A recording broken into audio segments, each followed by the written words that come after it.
ಅಥವಾ ನಾಳೆಗಿದೆ. ಆದರೆ ಈ ಒಂದು ಕ್ಷಣದಲ್ಲಿ, ಈ ಒಂದು ಸಮಯದಲ್ಲಿ, ಈ ಒಂದು ಅಗ್ರಿಗೇಟರ್ ರೂಲ್ಸು ಇನ್ನು 3-3:30 ಅವತ್ತಿನ ದಿವಸನೇ 1ನೇ ತಾರೀಕಿಗೆ ಅಪ್ಲೋಡ್ ಆಗುತ್ತೆ. ಸಂಜೆ 3:30, 4 ಗಂಟೆಗೆ, 5 ಗಂಟೆಗೆಲ್ಲ ಇದು ಪ್ರಚಲಿತ ಬಹಳ ದೊಡ್ಡ ಮಟ್ಟದಲ್ಲಿ ಪ್ರಚಾರಕ್ಕೆ ಬರುತ್ತೆ. ಸೋಷಿಯಲ್ ಮೀಡಿಯಾಗಳಲ್ಲಿ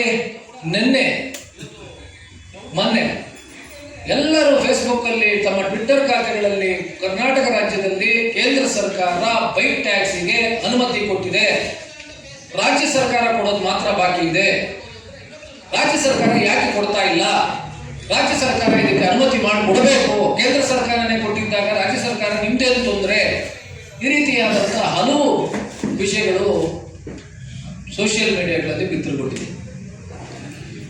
ನಿನ್ನೆ ಅದಾಗಿ ನಾವು ಕೂಡ ಅದರ ರಾತ್ರಿ ಈ ಒಂದು ಇದನ್ನ ಅಗ್ರಿಗೇಟರ್ ರೂಲ್ಸ್ ಅನ್ನ ಡೌನ್ಲೋಡ್ ಮಾಡಿಕೊಂಡು ಓದಿ ನೋಡಿದಾಗ ಇದು ಕೇವಲ ತಾವು ಅಂದ್ರೆ ನಮ್ಮ ಒಂದು ನಾಲೆಡ್ಜ್ಗೋಸ್ಕರ ನಾನು ಇಲ್ಲಿ ಹೇಳಲಿಕ್ಕೆ ಇಷ್ಟಪಡ್ತಾ ಇದ್ದೀನಿ ಮಾತ್ರ. ಇದು ಯಾವುದೋ ರೀತಿಯಾದಂಥ ಕಾನೂನಲ್ಲ, ಅಡ್ವೈಸರಿ ಅಂತಂದ್ರೆ ನೀವು ಈ ರೀತಿಯಲ್ಲಿ ಮಾಡಬಹುದು, ಮಾಡಲೇಬೇಕು ಅಂತ ಹೇಳ್ಬಿಟ್ಟೇನಲ್ಲ.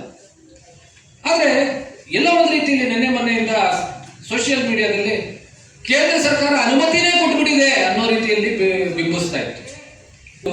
ತಪ್ಪು ಗ್ರಹಿಕೆ. ಮತ್ತೆ ಈ ಗೈಡ್ಲೈನ್ಸ್ ಅಲ್ಲಿ ದೊಡ್ಡ ಮಟ್ಟದಲ್ಲಿ ಇವತ್ತು ಸಾರ್ವಜನಿಕರಿಗೆ ದೊಡ್ಡ ಮಟ್ಟದಲ್ಲಿ ಅನ್ಯಾಯ ಆಗಿದೆ. ನಾನು ಆಟೋ ಚಾಲಕರು ಮತ್ತು ಆಟೋ ಮಾಲೀಕರ, ಟ್ಯಾಕ್ಸಿ ಚಾಲಕರು ಮತ್ತು ಟ್ಯಾಕ್ಸಿ ಮಾಲೀಕರ ಇದಕ್ಕೆ ನಾನು ವಿಷಯಕ್ಕೆ ಮತ್ತೆ ಬರ್ತೀನಿ. ಏಕೆ ಅಂತ ಹೇಳಿ ಕೇಳ್ಬೋದು, ಹೇಗೆ ಸಾರ್ವಜನಿಕರಿಗೆ ಅನ್ಯಾಯ ಆಗಿದೆ ದಯವಿಟ್ಟು ತಾವು ತೆಗೆದು ನೋಡಿದ್ರೆ ಅಂತ ಹೇಳಲಿಕ್ಕೆ ಇಷ್ಟಪಡ್ತೀನಿ. ಮಹಾಶಯ ಇದನ್ನ ಮಾರ್ತ್ಗೆ ಜಾಯಿಂಟ್ ಸೆಕ್ರೆಟರಿನೋ ಅಥವಾ ಅಡಿಷನಲ್ ಸೆಕ್ರೆಟರಿನೋ ಅಂಡರ್ ಸೆಕ್ರೆಟರಿನೋ ಗೊತ್ತಿಲ್ಲ, ಮಾನ್ಯ ಮಂತ್ರಿಗಳ ಗಮನಕ್ಕೆ ಇದು ಬಂದಿದೆಯೋ ಇಲ್ವೋ, ಕೇಂದ್ರ ಮಂತ್ರಿಗಳ ಗಮನಕ್ಕೂ ಬಂದಿದೆಯೋ ಇಲ್ವೋ ಅದು ಕೂಡ ನನಗೆ ಅನುಮಾನ ಇದೆ. ಒಬ್ಬ ಕಾಮನ್ ಮ್ಯಾನ್ ಯಾವ ರೀತಿಯಲ್ಲಿ ಯೋಚನೆ ಮಾಡ್ತಾನೆ ಆ ರೀತಿಯಲ್ಲಿ ಯೋಚನೆ ಮಾಡಿ ಈ ಗೈಡ್ಲೈನ್ಸ್ ನ ಪ್ರಿಪೇರ್ ಮಾಡಬೇಕು.